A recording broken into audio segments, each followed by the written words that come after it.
Well, we have a really interesting episode today, and we talked about calling this one the Battle Royale because we are going to wade into the waters of this polemic question going around the world of ELT, of the native speaker and the non-native speaker. Monia is going to take us through an experience that she has had, and that's going to lead into the rest of our discussion.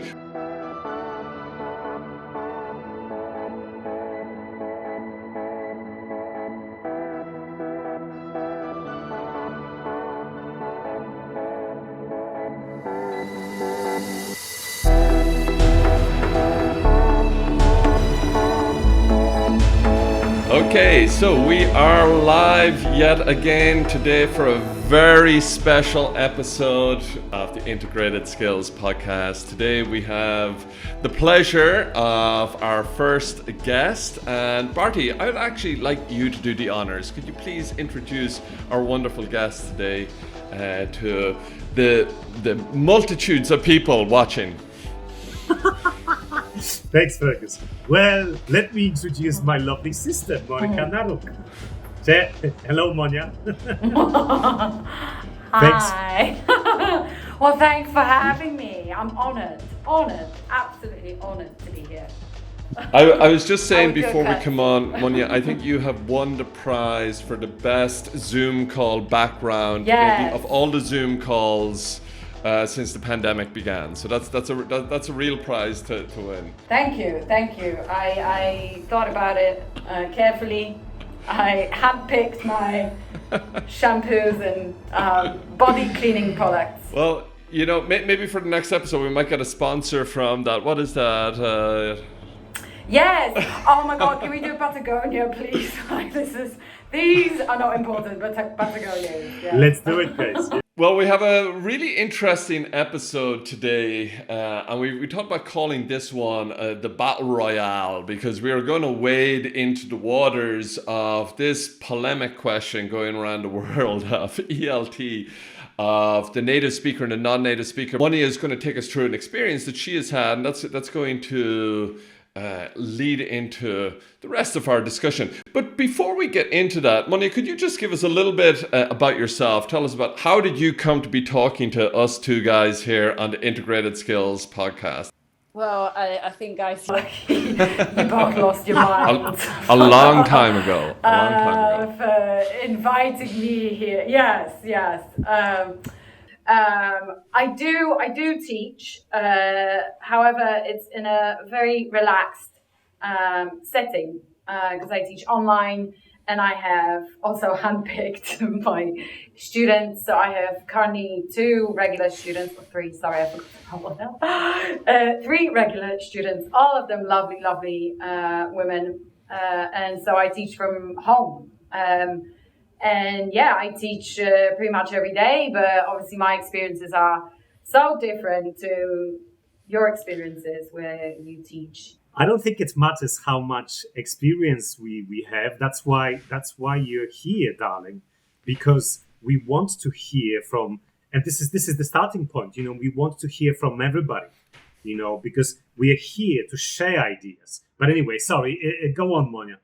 Yeah, but you know what? I'm a student, and I think I should have said that in the beginning. You know, I'm a student myself, and I can totally relate. Well, I think if I could just jump in, I think that's what actually makes your experience that you're going to share with us actually so relatable for so much of the audience of this channel, because so many people watching this are new to teaching or thinking about teaching or doing a teacher training course such as the CELTA. And so coming from that perspective that you have of, you know, you're doing teaching as you know, teaching online and maybe not a vast amount of experience, I think that's going to be very relatable for a lot of people. So, and I have my suspicion that your story itself is going to be quite relatable for a lot of people. So tell us about what is your experience that comes to mind from teaching the context you are. So Barry, my brother, he called me up and he told me about the podcast, which I've known about since the beginning. And I was like, and he was asking me about ideas, you know, and obviously inviting me to this special occasion. And I was like, yeah, I'm gonna totally do it. And I came up with this idea instantly because I just had a lesson with one of the girls who I teach, and she was really beating herself up for making a lot of mistakes, you know, during that lesson that we had. And our lessons are mostly about we just talk. But that got me thinking. I was like, is that really so important, you know, to be so accurate and perfect $1 all the million time? question. Because I don't mind, you know, if you want me to correct your mistakes, that's my job. That's why I'm here.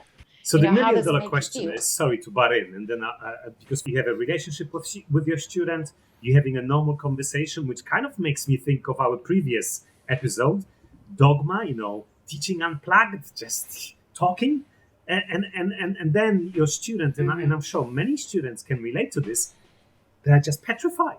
So the question is, what have we as teachers, or what have we done to those poor students, or what has the establishment of teaching and learning done to create this? It's kind of sad. Sorry, Fergus. Go on. I think that's it, you know, and it's actually a huge area of teacher training itself. The whole question of error correction, you know, when to correct, what to correct, how to correct it is, and I really like what you were saying, Monia, as well, when you're, you know, talking about the student's experience of learning as well, like how she was feeling and everything, because we have to be very aware of, is this the right moment to correct? Is it going to be impactful, or is it just going to basically, you know, and I like the terminology you used as well, is this just going to trip them up, always focusing on the accuracy all the time? Because, you know, you basically want to prepare the person for real world communication, right? That's the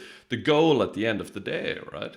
Yeah, and what I think what you, Barry, said about the establishment and the system, you know, I don't know whose fault it is, or if we can even talk about fault, you know, but I think because it's also personality, you know, parents, it's everything, you know, societies. Pressure, you know, this constant pressure on everybody to be perfect, you know, like, look at my hair, like I should have done something with my hair. But this is huge. Do I care? It's amazing No. what you're saying. And listen, before I agreed to this, which is, let me just say this again, crazy, okay, for me to be here, I was like, no, I can't do it. Oh my God, because I'm supposed to be correct all the time. So what if I make a mistake, you know? Who cares? How I'm going to show myself to the world. But you know what? I need to do this, for myself and for those students who I always tell, no, mate, I want to hear you. You know, I want to hear what you've got to say. And then, you know, when the time is right, though, who knows when the time is right, I'll correct you, you know, but that's not the main point. Like, keep talking to me, you know.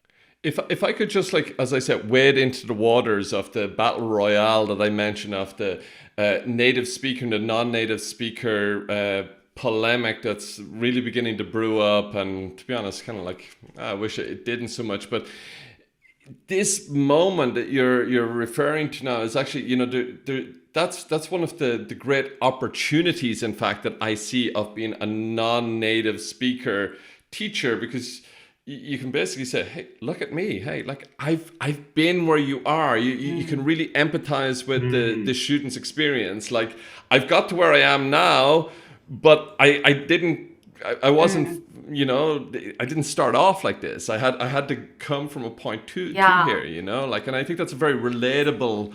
I think, guys, I think it's amazing what's going on here, but it's all about the mindset. You know, it's like, you know, referring to mistakes as a non-native speaker who's a professional teacher. I've been an educator for, my goodness, since 1995. I'm not going to count how long it's been. And for many, many years, I was petrified and I felt inferior to native speakers. You know, I'm going to mention very quickly about our Delta times together, Fergus. Oh my goodness, you know, every post I would I would make, because that was, anyone could view this. I was so stressed out. And to cut a long story short, it took me many, many years. It takes perseverance, determination. But right now, okay, I'm 45. I started when I was 20. But I'm not going to say I don't care at all. I do sometimes, but I care a lot less. And I think creating an environment where students actually feel comfortable and confident to make those mistakes is key. Yeah. But I think, and if I could like focus in, like, there's so much I want to say to both of you guys. You're just bringing up so many ideas. But I think, just like anything in life, there's not like a one size fits all. This is the answer. Do this every single time, and that's what works. Because when we were talking there a few minutes ago about kind of like systems and why this is, and et cetera, et cetera, et cetera, I thought that was occurring to me. Well, those are all great points, and I agree with it too. Another thought that was occurring to me was, and I often talk about this when I'm doing teacher training courses as well, that when you're a student, like there's a student-teacher relationship, right? Just as like, there's a husband-wife relationship, there's a friend relationship, there's a boss-employee relationship. So there's this dynamic of student and teacher. And when you try and describe what is that, well, a student has kind of like expectations of a teacher. They have expectations of what like learning will be, right? And while we're the one bringing the learning to the learner, we kind of have to keep in mind, like what are they expecting of us? And part of what they are expecting is to be corrected sometimes, like not every time. Like I really like your point of view, Monia, that you don't want to be constantly tripping up your student. You want to give them the opportunity to flourish, to express themselves, to feel comfortable, to enjoy the learning experience, to enjoy learning and using the language. Absolutely. But I think as well, there is an opportunity to, when you're having those conversations or whatever it is, to maybe, grab some samples of where they have kind of maybe had a slip or an error or a mistake, and maybe like gather them all together and come back and say, okay, here's a few things. And don't be like, haha, you made all these mistakes. Look at how great I am, and I caught you. Be more like, okay, let's work on fixing these things together. And usually the student can do it themselves when you just like point it out to them, and it's super motivating. I don't know, Barry, have you had experiences doing that kind of like delay correction or? Oh, always. I mean, when we come to, let's face it, if you're engaging with students and you are setting up a speaking activity, I never correct them on the spot because it's just the wrong time. And, you mentioned this before. So, but of course, at some point, referring to the point where you mentioned expectations, they need to get some feedback. Ideally, towards the end of the lesson, that could be again, I'm referring again to Teaching Unplugged, but this is the emergent language. And at some point, Fergus said this towards the end, look at this, actually get them to try and correct themselves, and it's a lot more productive. And everybody's happy and they feel better about themselves because obviously it's only a few points. Let's not forget to mention as well the language that they've used correctly, and do both, and then everybody's happy. Yes, Monia, over to you. No, because I just remembered also. No, you were talking about the right time to correct your students, and I just thought of lessons that are very prone to mistake making. So I thought grammar mistakes, and you guys as teachers, you have to correct them. If they make a mistake, if it's a grammar lesson like that, mistake error must be flagged immediately. Not immediately, but it has to be taken note of. I remember from my uni days, my grammar teacher, it's as if she loved torturing us, and it was a torture. She and I'm not going to apologize for using this word because it felt like it. You know, we had this book, Green Book, Oh, and yeah. it was Everyone knows the Green grammar. Book, Murphy. And now I love it. Yeah. But I love it now. But you know what? I never bothered, or I never even thought of, or nobody ever told me to look at the back of the book where you have the answers, possible answers, and the correct answers to the sentences, to the exercises. Yeah. It makes me think of two things again, saying that, and again, just to drop back to the whole battle royale again of the native and the non-native speakers. I think your torture grammar teacher is something that can manifest itself in both natives and non-natives for slightly distinct but mostly similar reasons. Like and it's usually about having a point to prove. I've seen natives who, you know, totally novice teachers, and I'm doing a training course, you know, get all affronted because I say language in a certain way, and they want to tell me how the language should be because they're some kind of expert or something. And okay, great, well done. But then also I've noticed this because I've trained in many non-native contexts as well. There's the non-native teacher who kind of is, you know, and understandably has that, like, oh my goodness, I'm going to be found out that I don't know every single idiom. I don't know every grammar. And hello. No, it's great. Sorry, I had to let him in because he's like. I wonder what is the feline point of view on error correction. Sorry, forgive me. He just doesn't like when doors are closed in the house. So inquisitive, aren't they? No, sorry, Fergus. But like, yeah, there's often this like point to prove approach to grammar. Oh, I have to show how much I know. I have to show how much I know.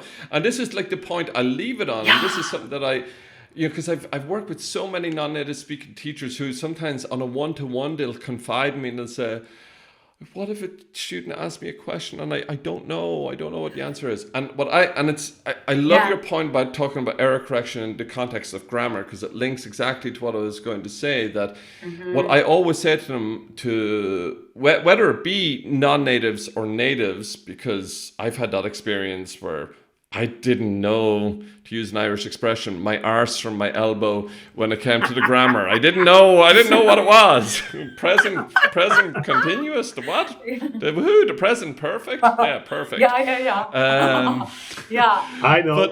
But, well, I didn't. I'm joking. I didn't know at the beginning, but what I always told teachers over the years, and I think this is advice that can work for all of us, is if you're teaching grammar, if you're teaching the present perfect, know the present perfect. Don't worry about the future perfect continuous or the past, the passive voice or relative clauses. That's for a different lesson.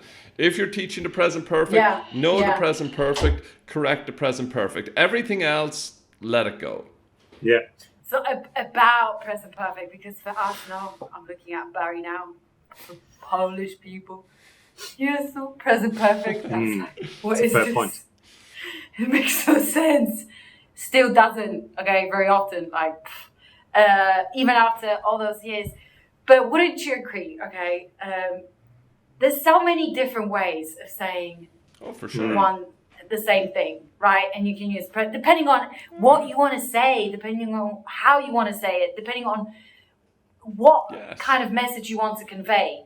You can say it in myriad of different ways. So I was wondering if you as teachers, and I know it's difficult when you're in a classroom with, let's say, over 15 students, but do you have time, or do you make time to tell them, guys, but you know, you remember when we did past simple, or you remember when we did past perfect? So you can actually, in some instances, you can use past simple. You know, you don't have to, like, yes, there are obviously ways, situations where you have to use present perfect, because otherwise it has a completely different sense. But for example, past simple and past perfect. Yeah, exactly. Seriously, you know. redundant. Okay, past perfect should be just. I agree. Like, and it's like, but when you do say it to them, it kind of like opens up these doors, and you can see them actually see the thinking process. They're like, oh, so if I don't know how to use past perfect, if I'm again frightened, okay, hung up on it, and like scared, all in like what's that thing that yeah. Woody Allen has? He's neurotic. You get neurotic about it. Yeah, but yeah. So to get yourself out of that conundrum, like which tends to use Make it easy. Yeah. Top tip. Just use it, mate. Yeah, but I don't know. I don't know if it's something that I should say to my students, but they're like, oh, thank you. I totally agree, Monia. It also depends. It obviously depends on the context. So, for example, if I'm preparing my students to take the IELTS, so it's a slightly different story, because they need to use complex grammar and complex vocabulary to actually impress the examiner. But like I said, it all depends on the context. And I'm just going to say one thing. The bottom line is, look, we have two non-natives, my lovely sister and I, and we have Fergus. And the bottom line is, Fergus is a native, and we've been collaborating for so many years. Rather than having this polemic and saying who is better, who is worse, just guys, collaborate, for God's sake. Absolutely. And learn from one another. That's all I have to say. Learn from one another and continue to grow and develop. I love that, Barty. I love it. Like, and you mentioned, how you and I first met. We met doing our Delta, and I, to this day, will tell people I learned how to teach pronunciation from two Polish guys, and you're one of them. The other one is Marek. Hello, Marek, by the way. Yeah, I absolutely. Like, no. we all need to get over ourselves a little bit, whether we're natives or non-natives. Hey, we're teaching. We're doing this. Well, let's drink to that. Slap chat. Well, it's too early for me. No, listen, because everybody always talks about the context. It all depends on the context, and then context, and obviously, yes, context. And one thing I thought about is, what about your context? How do you want to express yourself? Well, of course. What do you want to say? Don't forget about your context, your background, your experiences, how you feel today, your mood, I don't know. It's a dance though, Monia, isn't it? Like, if I'm dancing with someone, I can't dance alone. I have to dance with them, right? I have to dance my context, but with their context, they have to dance my contact. It takes two to do the tango, right? Yeah, I was gonna say that. Yeah, I was gonna show off and use this idiom, but you wait, but you beat me to it. Anyway, Monia. I think when you're so focused on correctness, and when you want to attain something unattainable, that is perfectionism. You completely forget about your own context. Be out there, whichever tense you use, however many mistakes you make, because all those times when you're too afraid to talk, too afraid to, strike up a conversation with somebody, these are lost conversations, lost encounters. You know what I mean? Lost friendships, lost experiences. I think it's a beautiful way to finish. I couldn't agree more. Yeah, just go out there and embrace the world. It links very well to our last episode, actually, that we were talking about, inspiring teachers, because your words there, they're really inspiring, actually. I think they'll be inspiring to a lot of new teachers and students alike. Hopefully your students might even watch this. I always say that, these are intended for teachers, but what teachers, hey, why don't you make a listening lesson about out of these podcasts for your students? But this has been really awesome to meet you and talk with you, Monia.